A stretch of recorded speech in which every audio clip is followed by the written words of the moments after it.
The date is March 23, 1943. The time is 6 o'clock hours. The location is a sun-baked stretch of Tunisian desert known as the El Guettar Valley. Major General Terry de la Mesa Allen stands at his forward command post, 3 miles west of the town. The morning air is deceptively cool, a sharp contrast to the furnace heat that will come by noon. The sky is a piercing, cloudless blue, offering perfect visibility. Through the lenses of his field glasses, General Allen watches a nightmare unfold in slow motion. Emerging from the dark, jagged cut of a mountain pass to the east, a mechanical beast is waking up. It is the German 10th Panzer Division. 50 tanks. These are not just machines. They are the steel predators of the Wehrmacht. They move in a flawless, disciplined formation, their engines creating a low, thrumming vibration that can be felt in the ground before it is heard in the air. These crews are veterans. They have crushed the Polish army in 3 weeks. They have dismantled the French army in 6.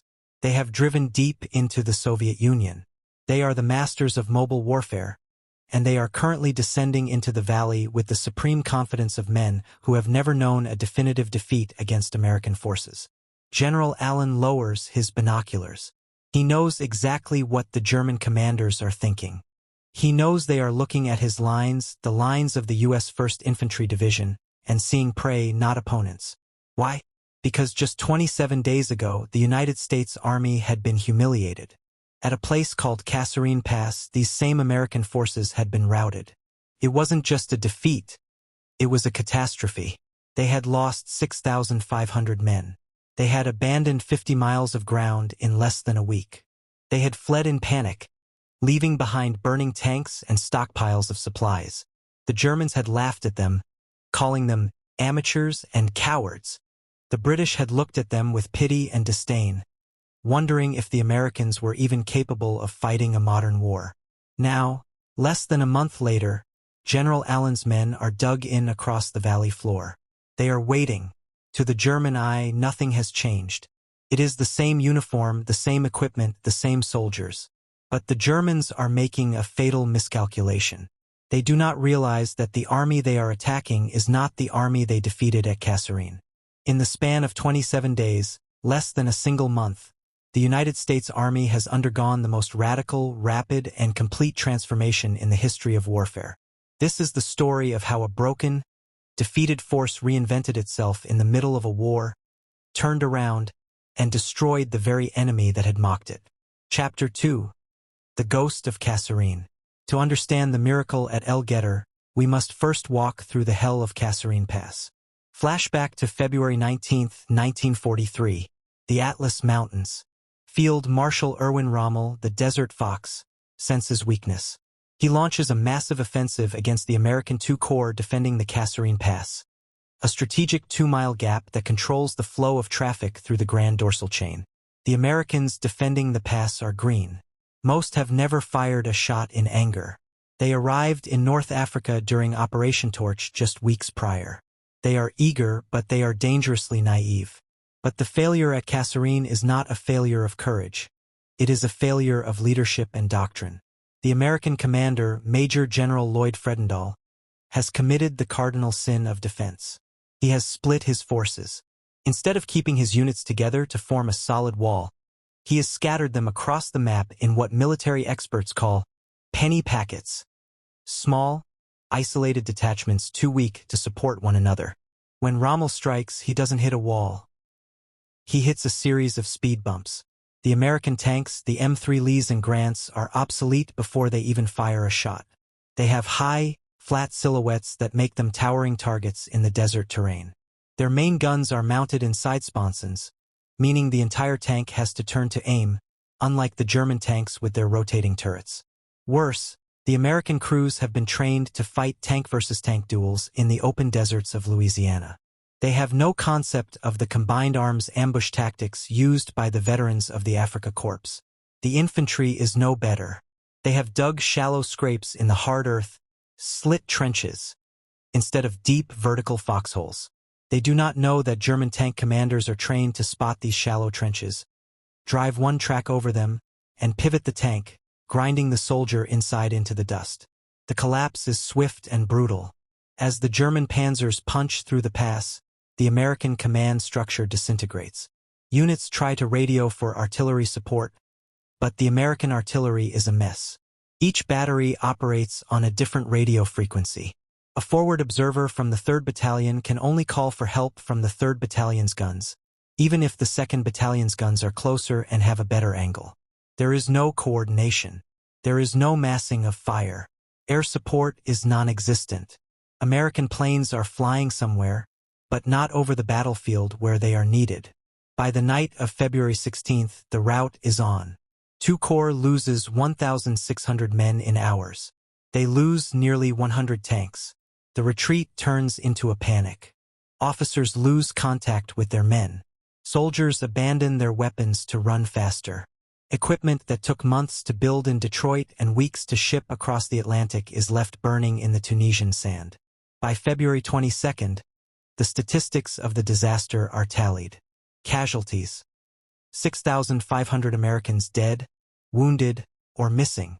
Material losses: 183 tanks, 104 half-tracks, 208 artillery pieces, and over 500 trucks. German losses: a mere 989 men and 34 tanks. It is a lopsided slaughter. The United States Army has been exposed as incompetent. Chapter 3: A Crisis of Confidence. The aftermath of Kasserine Pass triggers a geopolitical earthquake. The shockwaves travel from the battlefield of Tunisia all the way to London and Washington. Field Marshal Albert Kesselring, the German commander in the Mediterranean, sends a gleeful report to Adolf Hitler. He describes the Americans as poorly trained, poorly led, and lacking the stomach for war. In Berlin, the Nazi leadership is ecstatic. They believe the industrial giant of America has feet of clay. But the reaction from the Allies is even more damaging. In London, Winston Churchill is horrified. The British commanders on the ground, General Alexander and General Montgomery, are scathing in their assessments. They have been fighting the Germans since 1939. They have bled in France, in Greece, in Crete, and across North Africa. They view the Americans as arrogant amateurs who refuse to listen. British generals openly propose a radical change in strategy. The American forces should be broken up. They suggest that American battalions be placed under British commanders, or worse, that the U.S. Army be relegated to rear echelon duties, guarding supply depots and driving trucks, while the British do the actual fighting. For General Dwight D. Eisenhower, the Supreme Allied Commander, this is the nightmare scenario. If the American Army cannot be trusted to fight the Germans in North Africa, how can it possibly lead the invasion of Europe? How can they ever cross the English Channel and liberate France? The entire future of the Allied partnership hangs in the balance. Eisenhower looks at the disaster and makes a choice that will save the war. He realizes that the problem isn't the American soldier. The American soldier, when cornered, had fought bravely. The problem was the system. The leadership was rotten. The tactics were wrong. The coordination was absent. And systems can be fixed. On February 26th, Eisenhower initiates the most aggressive house cleaning in American military history. Chapter 4: The Iron Commander. The first head to roll is Major General Lloyd Fredendall. Eisenhower relieves him of command on March 6th. Fredendall's leadership had been shameful. He had commanded the battle from a bunker blasted into a ravine 70 miles behind the front lines. He was so terrified of air attacks that he never visited the front. He tried to fight a war on a map without ever seeing the ground. To replace him, Eisenhower sends for a man who is the polar opposite. A man who believes that war is the highest form of human endeavor. A 57-year-old cavalryman who writes poetry about reincarnation and carries ivory-handled revolvers. Major General George S. Patton. Patton takes command of the 2 Corps at 10 a.m. on March 6, 1943. He has exactly 17 days before the Corps is scheduled to go back into battle. Most commanders would say it is impossible to rebuild a broken army in 2 weeks. Patton does not care about what is possible. He starts with shock therapy. Patton understands a fundamental truth of psychology. Chaotic soldiers cannot fight disciplined enemies. If a soldier is too lazy to shave, he is too lazy to clean his rifle. If an officer is too sloppy to wear his necktie, he is too sloppy to check his perimeter defenses. Patton issues orders that stun the corps. Every soldier, from the cooks to the colonels, must wear their full uniform at all times. Leggings laced, helmets on, neckties tied. Sounds absurd. Men are living in foxholes in the desert, and Patton is worrying about neckties? But Patton is relentless. He roams the rear areas in his command car, descending like a vengeful god upon anyone out of uniform. He fines officers $50, a massive sum in 1943, for unpolished boots. He relieves commanders on the spot for allowing their men to look ragged. The soldiers hate him. They call him old blood and guts, adding cynically, our blood, his guts. They think he is a tyrant. They think he is insane. But a strange thing begins to happen in those 17 days. As the men are forced to stand straight, they begin to feel straight. As they are forced to look like soldiers, they begin to act like soldiers. The slouching, defeated posture of Kasserine disappears. A new hardness enters the corps. They are terrified of Patton, yes, but Patton knows that if they fear him more than they fear the Germans, they will never retreat. Chapter 5: Rewriting the Book of War. While Patton is rebuilding the soul of the army, Eisenhower's staff is rewiring its brain. The defeat at Kasserine had revealed fatal flaws in American tactics. Eisenhower orders an immediate, systemic revolution. 3 major changes are implemented in those frenzied weeks. First, the artillery revolution. Before Kasserine, artillery was decentralized. A battery belonged to a battalion. It was a small-scale weapon. Eisenhower's artillery officers implement a new fire direction center system. They rewire the radio networks. They train the forward observers in new protocols. The goal is simple but ambitious. Any observer, anywhere on the battlefield, should be able to pick up a radio and call down the fire of every single gun in the entire corps. They turn the artillery from a series of pistol shots into a single, crushing sledgehammer. Second, the tank destroyer doctrine. At Kasserine, tank destroyers, lightly armored vehicles with big guns, were scattered. They were used like tanks sent charging into battle. They were slaughtered. The new doctrine is defensive and predatory. Tank destroyers are to be kept hidden, grouped in massed battalions. They are not to hunt tanks. They are to ambush them. They are to wait in hull-down positions, invisible until the German panzers are trapped. Third, combined arms. No unit fights alone. Infantry must protect tanks. Tanks must support infantry. Artillery must shield both. The penny packet strategy is dead. The division fights as one giant, integrated organism. This is the miracle. In the British Army, such changes would take years of committee meetings. In the German Army, they would require approval from Hitler. But the American Army is different. It is pragmatic. It is flush with resources. And it is willing to admit it was wrong. New radios are flown in. New M10 tank destroyers arrive from the factories in Detroit. The soldiers train 18 hours a day. They dig foxholes until their hands bleed, then fill them in and dig them again. They are learning in weeks what the British took 3 years to learn. Chapter 6: The Trap at El Guettar. And so, we return to the morning of March 23, 1943. The two corps is no longer the broken mob of February.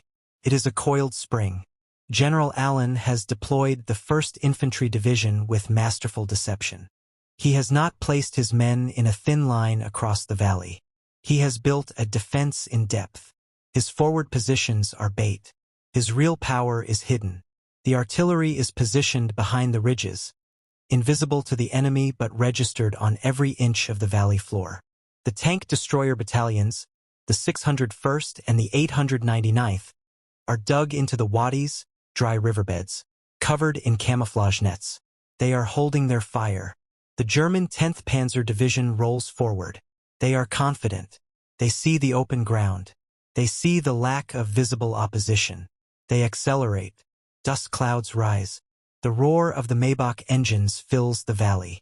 They cross the 2-mile mark. Then the 1-mile mark. They are now 400 yards from the American lines. Suddenly, the lead tank shudders and stops. Then another.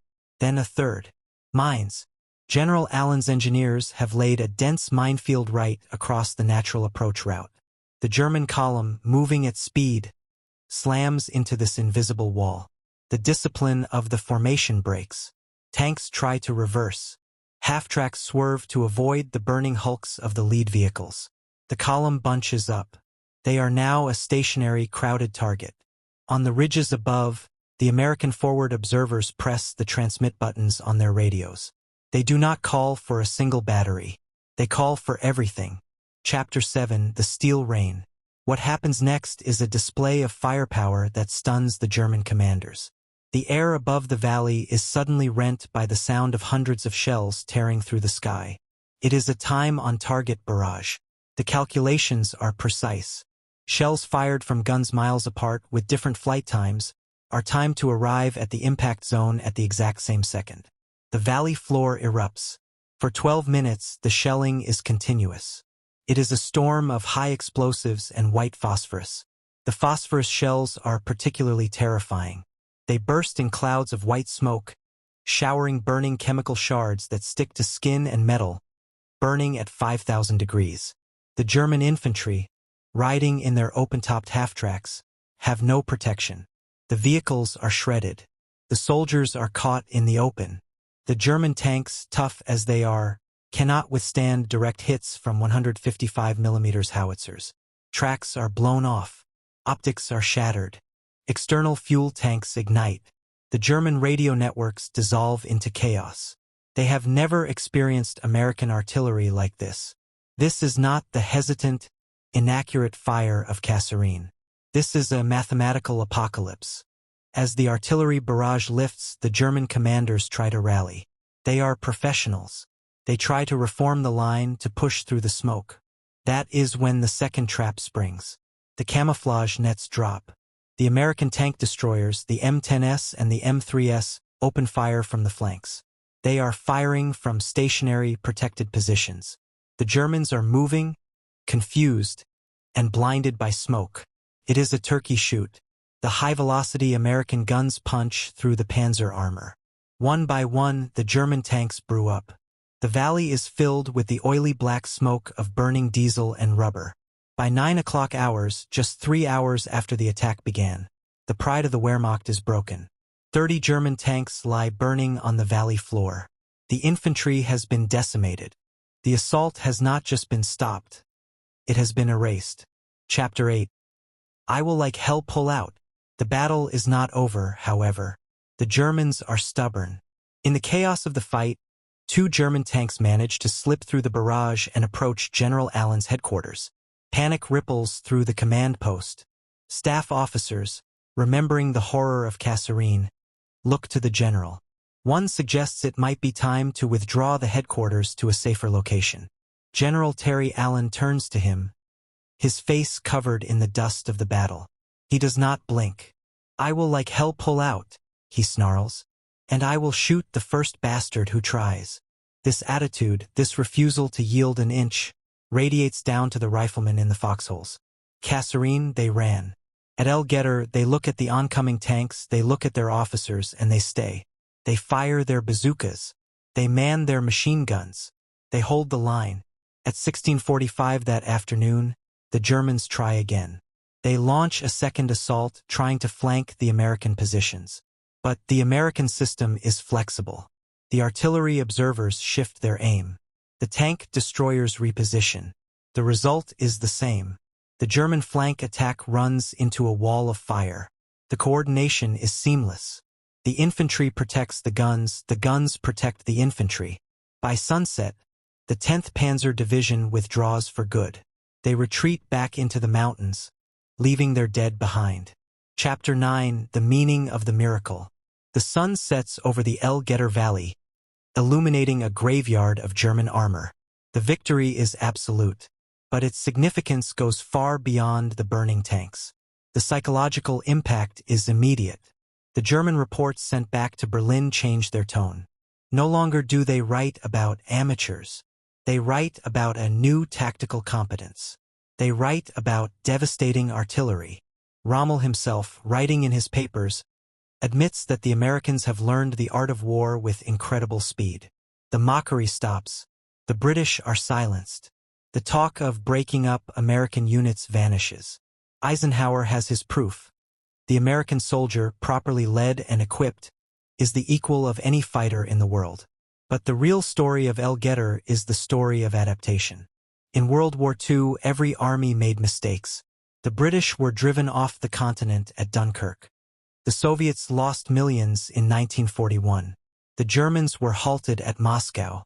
But no army fixed its mistakes faster than the United States Army in Tunisia. In 27 days, they identified their failures, fired their incompetent leaders, invented new tactics, trained their men, and deployed them into combat to win. This learning curve became the secret weapon of the American war effort. The spirit of El Guettar, the willingness to admit failure and the drive to fix it, followed the army to Sicily, to Italy, to the beaches of Normandy, and into the heart of Germany. The men who stood in that valley on March 23rd didn't know they were making history.